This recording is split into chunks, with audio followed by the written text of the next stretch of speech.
어린 왕자 생텍쥐베리 두 번째 이야기. 그가 어디서 왔는지를 아는 데는 오랜 시일이 걸렸다. 어린 왕자는 내게 많은 것을 물어보면서도 내 질문에는 귀를 기울이는 것 같지 않았다. 그가 우연히 한 말들이 차츰차츰 모든 것을 알게 해주었다. 가령 내 비행기를 처음으로 보았을 때 그는 나에게 이렇게 물었던 것이다. 이 물건은 도대체 뭐야? 그건 물건이 아니야. 그건 날아다니는 거야. 비행기지. 내 비행기야. 내가 날아다닌다는 것을 그에게 가르쳐 주면서 나는 자랑스러워졌다. 그랬더니 그는 소리쳤다. 뭐? 아저씨가 하늘에서 떨어졌다고? 그래. 나는 겸손하게 대답했다. 야, 그거 참 재밌다. 그리고는 어린 왕자는 유쾌하게 깨르르 웃어댔으므로 나는 기분이 몹시 언짢아졌다. 내 불행을 진지하게 생각해주지 않는 것이 나는 싫기 때문이다. 그럼 아저씨도 하늘에서 왔잖아. 어느 별에서 왔어? 나는 문득 그의 존재의 신비로움을 이해하는데 한 줄기 빛이 비치는 걸 깨닫고 갑자기 물었다. 그럼 넌 다른 별에서 왔니? 그러나 그는 대답하지 않고 내 비행기를 바라보며 신중한 빛으로 고개를 끄덕였다. 저걸 타고는 멀리서 오지는 못했겠군. 그리고는 한참 동안 깊은 생각이 잠기더니 포켓에서 내가 그려준 양의 그림을 꺼내서는 그 보물을 열심히 들여다보았다. 다른 별들이라는 그가 슬쩍 내비친 비밀에 내가 얼마나 호기심으로 몸이 달았겠는가를 여러분은 짐작하리라. 얘, 너는 어디서 왔지? 내 집이란 어딜 두고 하는 말이니? 내 양은 어디로 데려가는 거니? 그는 말없이 생각에 잠기더니 대답했다. 아저씨가 준 상자가 밤에는 집이 될 테니까 잘 됐어.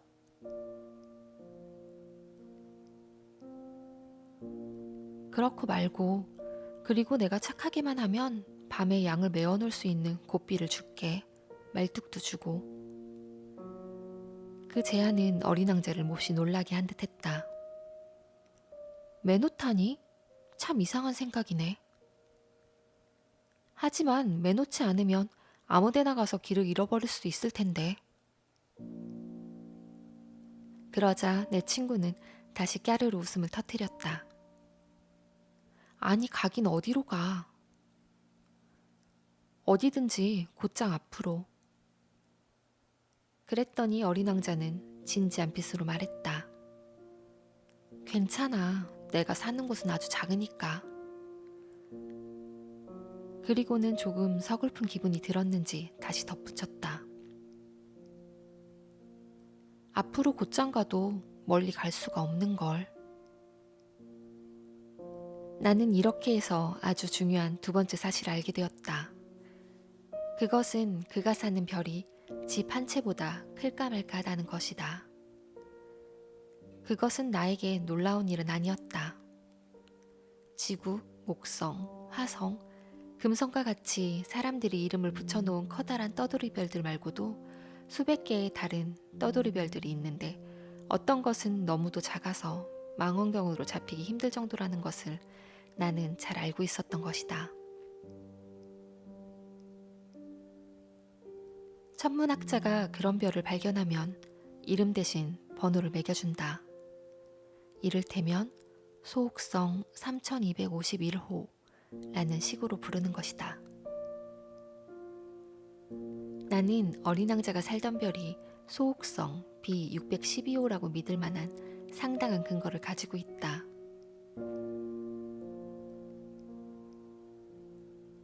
그 혹성은 딱 한 번 1909년에 터키 천문학자에 의해 망원경에 잡힌 적이 있었다. 그 당시 그는 국제천문학회에서 자신이 발견을 훌륭히 증명해 보였었다. 그러나 그가 입은 옷 때문에 아무도 그의 말을 믿지 않았었다. 어른들이란 모두 이런 식이다. 터키의 한 독재자가 국민들에게 서양식 옷을 입지 않으면 사형에 처한다고 강요한 것은 소옥성 B612호의 명성을 위해서는 다행스러운 일이었다. 그 천문학자는 1920년에 매우 멋있는 옷을 입고 다시 증명을 했다. 그러자 이번에는 모두들 그의 말을 믿었다.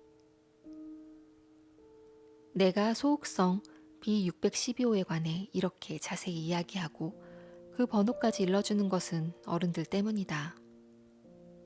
어른들은 숫자를 좋아한다. 새로 사귄 친구 이야기를 할 때면 그들은 가장 기묘한 것을 물어보는 적이 없다. 그의 목소리는 어떻지? 그 애가 좋아하는 놀이는 무엇이지? 나비는 수집하는지? 라는 말들을 절대로 하지 않는다. 나이가 몇이지? 형제는 몇이고? 체중은 얼마지? 아버지의 수입은 얼마야? 하고 그들은 묻는다. 그제서야 그 친구가 어떤 사람인지를 알게 된 줄로 생각하는 것이다.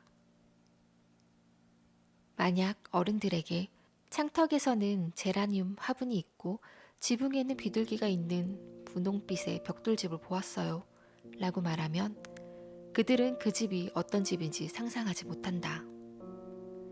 그들에게는 10만 프랑짜리 집을 보았어요 라고 말을 해야만 한다. 그러면 그들은 아, 참 좋은 집이구나 하고 소리친다. 그래서 어린 왕자가 매혹적이었고 웃었고 양 한 마리를 가지고 싶어 한다는 것이 그가 이 세상에 있었던 증거야. 어떤 사람이 양을 갖고 싶어 한다면 그건 그가 이 세상에 있는 증거야 라고 말한다면 그들은 어깨를 으쓱하고 여러분을 어린아이 취급할 것이다. 그러나 그가 떠나온 별은 소옥성 B612호입니다 라고 말하면 수긍을 하고 더 이상 질문을 해대며 귀찮게 굴지도 않을 것이다. 어른들은 다 그런 것이다. 그들을 나쁘게 생각해서는 안 된다. 어린들은 항상 너그럽게 대해야만 한다. 하지만 인생을 이해하는 우리는 숫자 같은 것은 아랑곳하지 않는다. 나는 이 이야기를 동화 같은 식으로 시작하고 싶었다. 나는 이렇게 말하고 싶었다.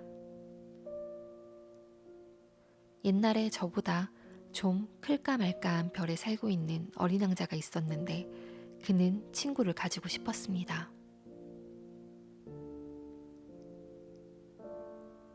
인생을 이해하는 사람들에겐 그게 훨씬 더 진실된 느낌을 주었을 것이다. 왜냐하면 사람들이 이 책을 건성으로 읽는 것을 나는 바라지 않기 때문이다.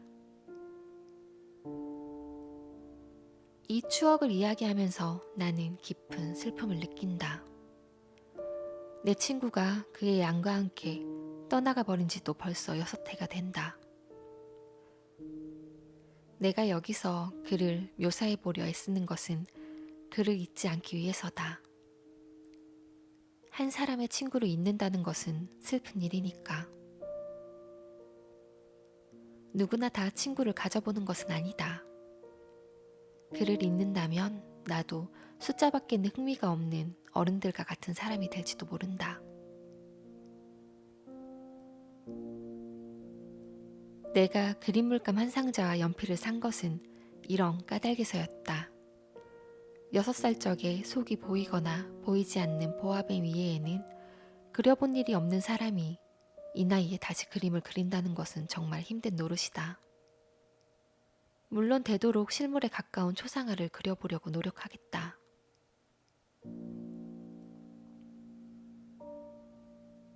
하지만 꼭 성공하리라는 자신은 없다.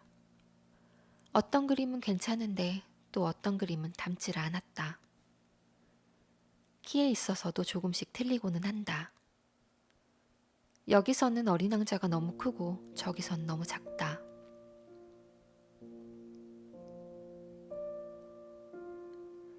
그의 옷 색깔에 대해서 역시 자신이 없다.